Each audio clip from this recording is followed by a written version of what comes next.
Let's talk about the big bad scary contouring. So we're going to be using the Farmacy stick with a stipple brush, and we're going to evenly disperse it on the brush. I always say an even disbursement equals an even application. So you're going to evenly disperse it on the brush, and then we're going to apply.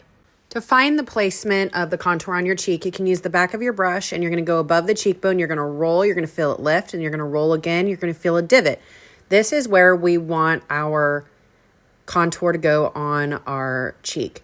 So you're going to stipple it, going back and forth in that divot. As you can see, it is creating more of a shadow there. That's what we want. Contouring is the art of making something look smaller.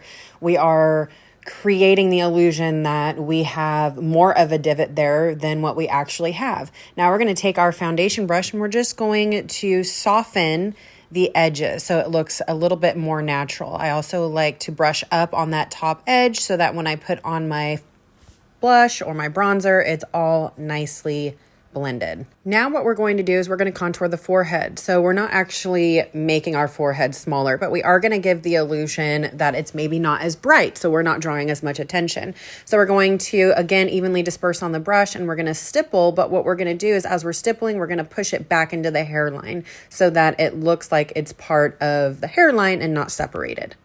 Take your foundation brush, and we're going to, again, blend the edges. We want it to look as natural as possible.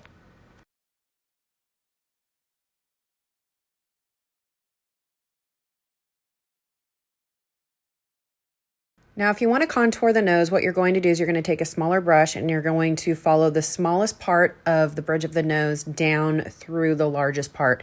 This is going to give the illusion that we have a more narrow nose. So we're going to draw the line. After we draw the line, we're going to brush that line downward to create a shadow. I typically would not contour my nose. I'm just giving this as an example. I think there are a lot of people out there that contour the nose that don't even need it. So if you have a narrower nose or you love your nose, leave it alone. It's a beautiful nose. You don't need to contour it. But if it's something that you really like to do, then absolutely this is the way to do it and to keep it more natural looking. This little contour placement is one of my favorites. It's really easy to do, and it just gives the illusion that you have a little bit more of a pout than you actually do. You're just going to take the contour and you're going to go back and forth on the bottom lip line.